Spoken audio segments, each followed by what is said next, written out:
pretty experienced with doing it. So thought of 12 different topics, and the 12 weeks went to, I think we did 38 or 39 weeks last year.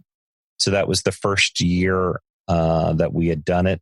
This year, we're on week 18 or 19, and we will probably do the same 35, 36 topics. So they're each unique. It allows people to share. I try to find people that are kind of experts in the area and are willing to put together, spend several hours. I mean, the presentations, it's not about what I do. I have the easy part. So the easy part is really pinpointing the topic, finding somebody to do it, and then convincing someone to spend, 20 hours putting together either video or educational on the topic. So that's really what xEssentials is. So we've had a lot of great topics this year. Got a couple in the works. I'm trying to do one called Pimp My Ride. And so trying to get Tom Betgeorge to show us how to put lights on a car and everything. And on the same week, I found someone to put lights on a boat and maybe lights on a parade float or something, that's a little unique, something a little different. So that, something a little outside the box that maybe you might have an interest in and isn't the standard in the box education. So yeah, no, that does sound cool. I know Tom's Corvette is pretty cool with lights on it. Yeah. Well, if I can convince him, he said if he's got time. So I don't know. He's probably trying to wiggle out of it, but I know there are other folks who have done it, but I think that would be interesting thing. I know we had the one on small props and using a Pi Zero, and everybody bought the top hats. Yeah. So I'm looking forward to seeing all of those on display at the Christmas Expo this year. And Transworld, I think, was a big hit for the guys that had done it there. So yeah, everybody wanted a top hat. Yeah, absolutely. So it's a fun way to incorporate, pixels into your daily life, or maybe something event you might go to or whatever. Yeah. So Ed, tell us a story about an xEssentials that did not go as planned. Ooh. Well, so I will say most of them go as planned, but I what happens is I ask people 2 or 3 months in advance to do a topic. And what happens is I would check with them about 2 weeks before and ask them, how's the presentation coming along? And they're like, yeah, everything's great. And then 3 days before they're supposed to present, something happens and they're not able to do it. So that's a hard part, to try to scramble and fill a hole in the schedule, because you don't want to disappoint people.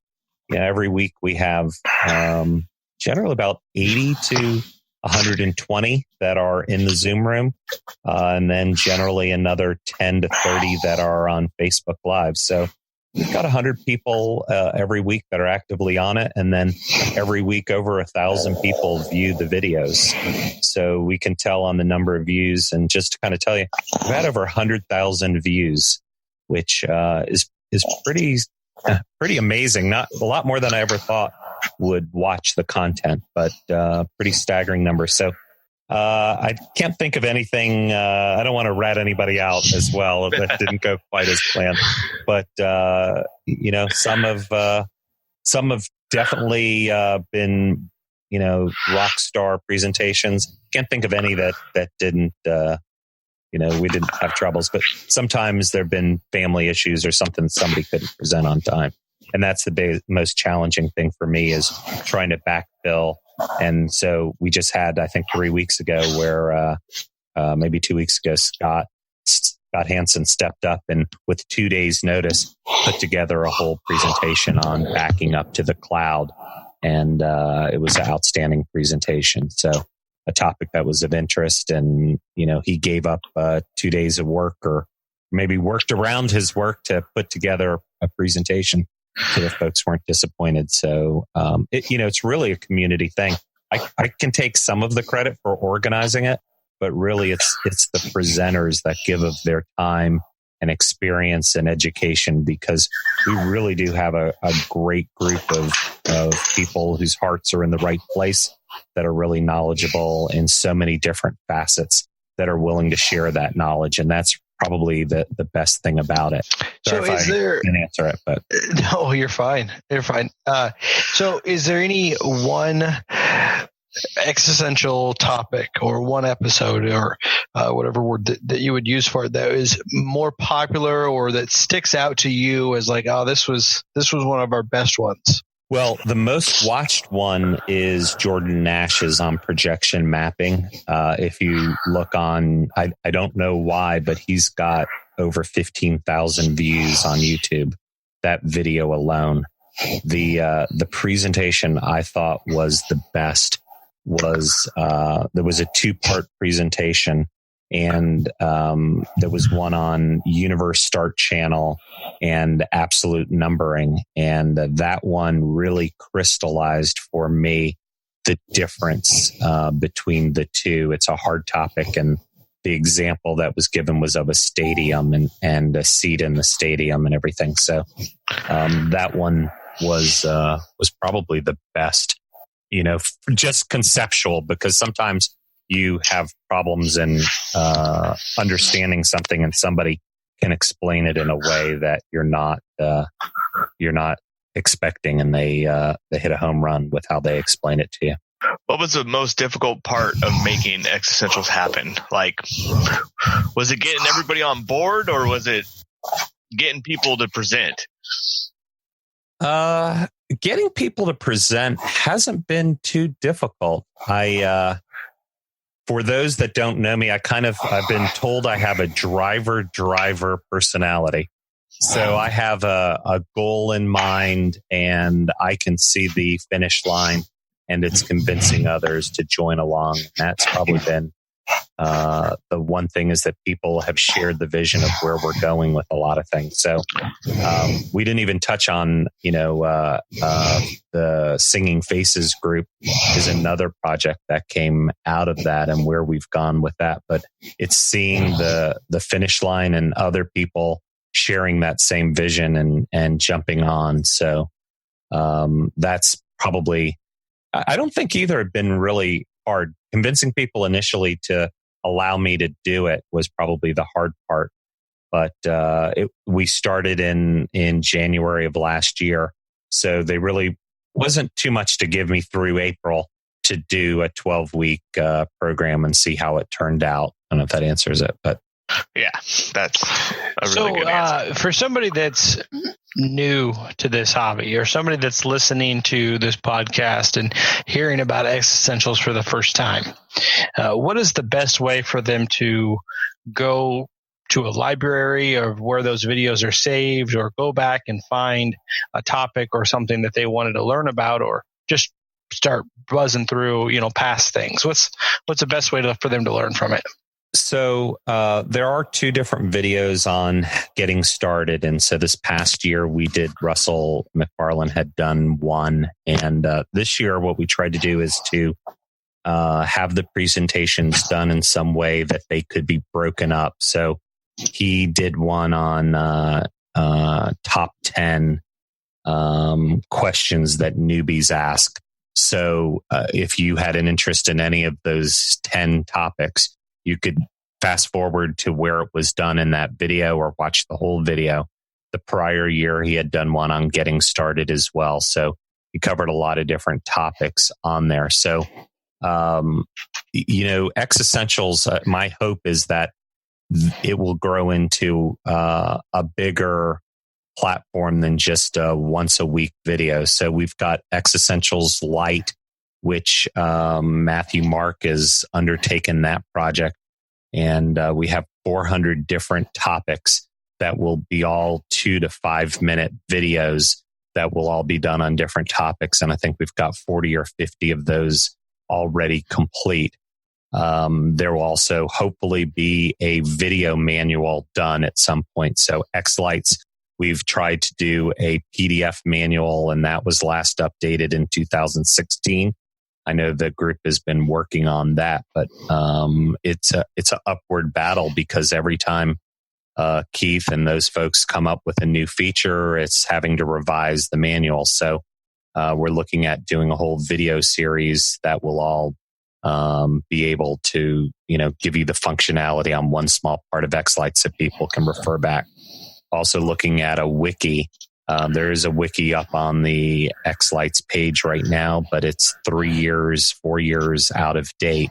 So, at getting started places, there are a couple, but the best videos are the two getting started, and then whatever the topic is, we'll go from there. So we're also looking at doing a topical index.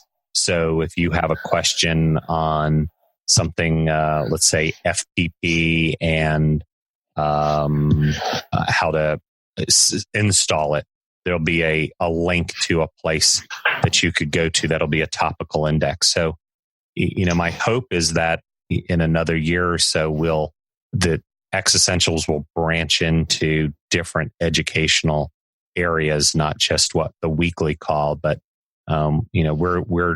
it's all based upon volunteers and what you can have volunteers do and help out.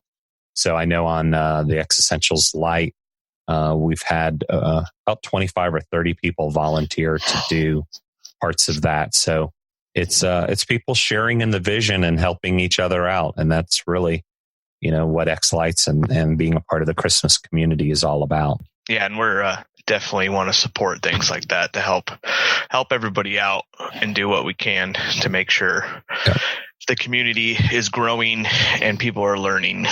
Yeah. So is it time for the fun, Vinny? Well, there's one more question on our list that I still am interested in to hear from Ed, and it's kind of the future of xEssentials. Is there any topics that you've already got scheduled, upcoming, or plans for xEssentials that you're particularly excited about? Well, I've shared with you the Pimp My Ride one. That's a great name. That does sound good. Right.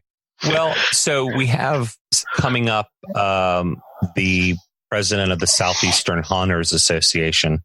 And so he's going to be talking about setting up a haunt at your house. And so the gentleman's got at least 10 different PowerPoint presentations on different areas of Halloween. And I think that it's a topic we haven't really covered too much on xEssentials, or there isn't a lot of information out there, at least on the xlights.org page. So I try to cover topics that there's not a lot of information out. I know both the PPD folks and the Extreme Sequences guys, they are putting out great content every week.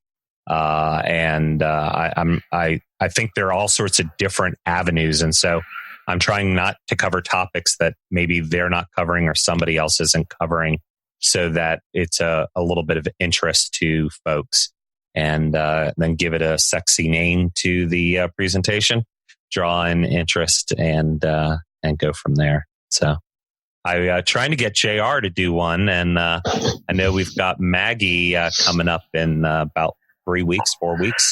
So Maggie's doing one on mommy blogs. So promoting your display via mommy blogs. So that'll be, I think, in June. So she is excited about that. Yeah. I am definitely down for next year. I just don't know when my stuff's showing up this year to make it right.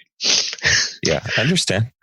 Well, there'll be a right time when things, all come about, and space it all out, and definitely save topics. So, what I've been working on now is really through, as I said, I'm a big believer in the minis across the U.S. So I had put a post up in the xLights group, and we've got all of the listings. I think there's 17 or 18 different mini groups across the U.S. And so from each of those mini groups, I find out after the event what was the best presentation or two presentations, and try to ask those people to come and share what they put together for xEssentials, or if they presented at Christmas Expo or Transworld or whatever, bring to folks through video and through the weekly, topic, what it was covered at a different conference or so forth. So kind of give people the best of